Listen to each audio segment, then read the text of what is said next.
reach out to, make the fight. But we didn't know how serious it was. Me and Ryan, we just basically got on the phone. I told him everything I wanted.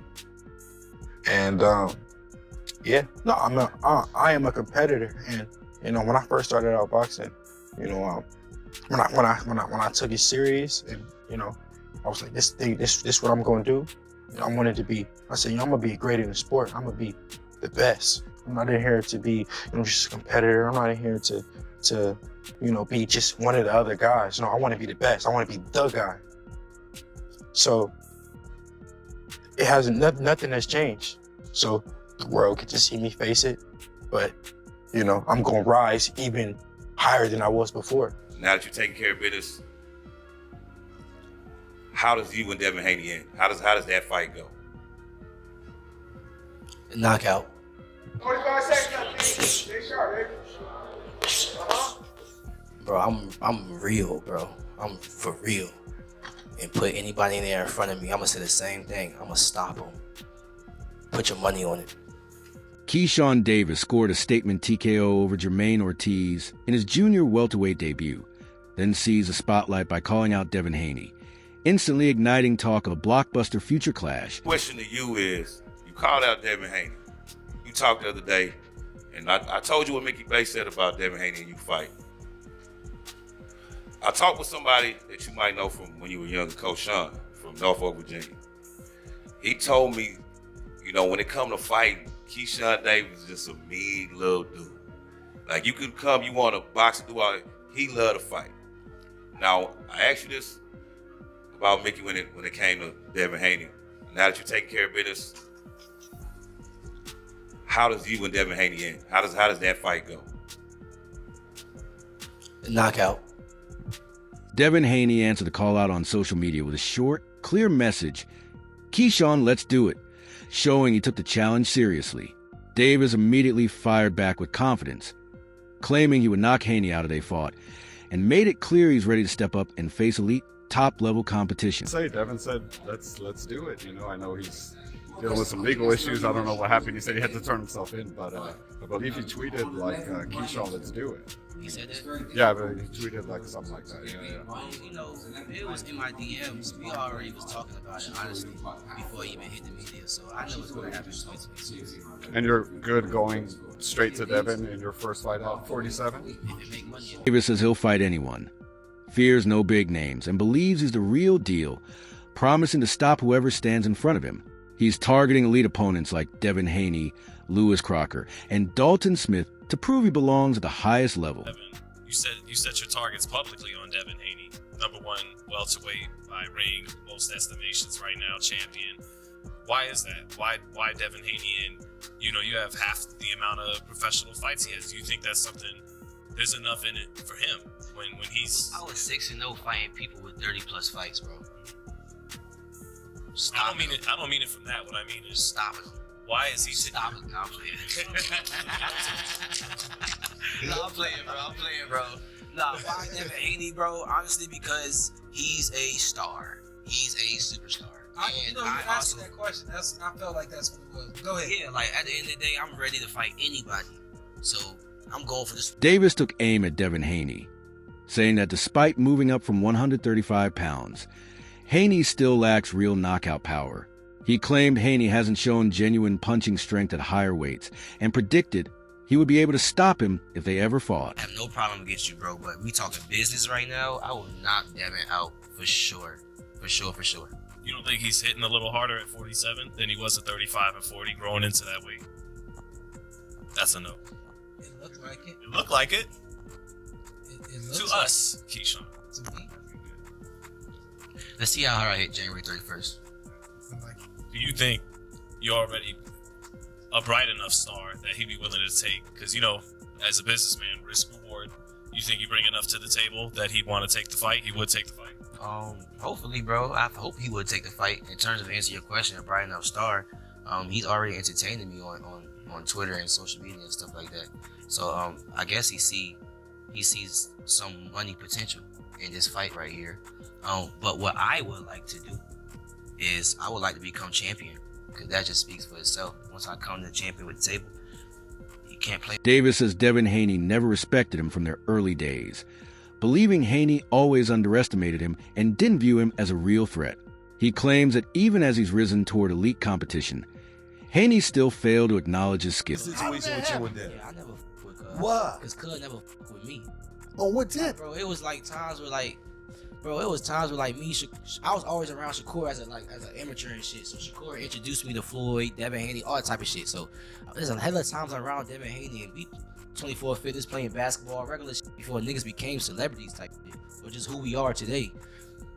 And nigga never even looked me in my eyes. Nigga never showed me respect. Like nigga never. Shakur always like, yo, this nigga Keyshawn, this, that, third. He be like, for real? That nigga still a kid. Like he just never gave me respect. He sent you. You know what I'm saying? So it's like, bitch ass nigga, you know goddamn well, nigga. Now I'm here, nigga. And everything Shakur been saying, nigga, I lived up to it and then some. What you talking about? And he like, his father used to, it's crazy because my beginning of my professional career, his father used to be like, oh, the businessman. What's up with you? Like, dap me up. Oh, man. So you always was the businessman. And Dad was keep his face forward and like, damn, I can't get no like, nigga, we African American, you can't show me no type of love. You're weird. All right, well, how about this? So you've been a businessman Yeah, hell yeah. since like an amateur. Yeah. Keyshawn Davis publicly called out Bill Haney, urging him to help promote a fight with Devin Haney. He said he's ready to step up now and warned that even without their support, he'll still beat Devin in the ring, demanding respect while positioning himself for a major, high-profile showdown. Wait, but listen, you still got an opportunity when you go handle your business right here, because you know me and you are in the DMs, correct? And you know you told me that you would look like an opportunity. I believe you. Now knock Jermaine out, what we doing? The same thing that we talked about we were going to do in the DMs before you picked your man. 2026, we doing it. You promise? You promise. You the promoter. Well, I got you. Listen, in the DMs, I got your word on it. All right, just stand on it. Good luck, handle that business, okay? All right. Keyshawn Davis has clearly evolved, showing sharper power, discipline, and focus by stopping Jermaine Ortiz, becoming the first man to finish him. Ortiz had gone the distance with elite names like Vasyl Lomachenko and Teofimo Lopez, proving Davis is rising quickly toward top-level competition. Davis returned to the ring, stopping Jermaine Ortiz, something that Teofimo Lomachenko couldn't do against Jermaine Ortiz. Heck, they had tough battles with Ortiz. Keyshawn relatively was in control and made this look easy. All right, let's talk about the first half of this fight. It was a very awkward and ugly fight as Jermaine Ortiz was moving all around, kind of jittery. Something we anticipated Jermaine Ortiz would do. That's kind of how he fights, really awkward type.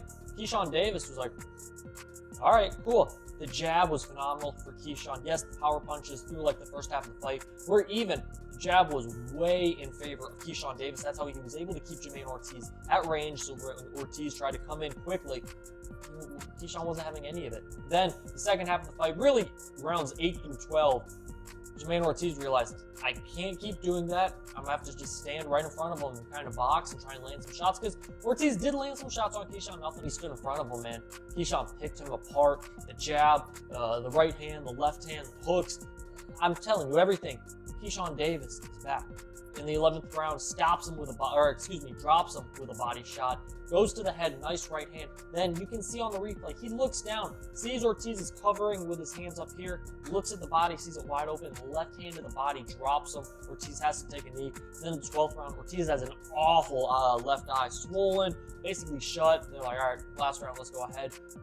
Keyshawn, 15 seconds left, does what he needs to do, gets the stoppage, the TKO. Ref says, yeah, no, I can't do it anymore. I can't watch this. Keyshawn Davis is back. Hey, he called out Devin Haney immediately after the fight. He wants to go up to 47. Already looked pretty big, looked strong at 40, but says, hey, I can go to 47. Davis reflected on his debut at 140 pounds, saying he felt surprisingly comfortable and confident in the new weight class.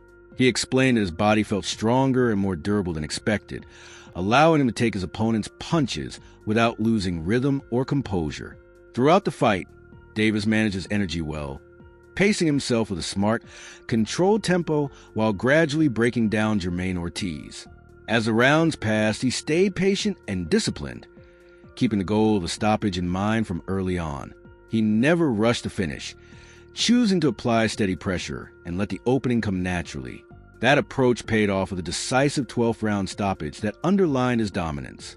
Observers and analysts praised the performance as an impressive divisional debut, noting that Davis not only adjusted smoothly to the higher weight, but also displayed championship-level composure, conditioning, and finishing instincts against a durable, proven opponent. Live bro could punch a little bit. I was surprised. I'm like, damn, okay.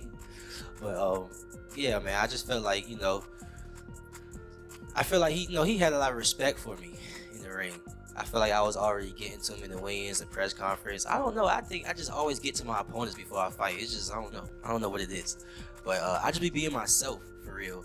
And he was showing me a lot of respect in there in the ring. But also, as the fight just kept going on, we both got comfortable with each other, like, all right, bet. So I did fear him actually trying to win, for sure.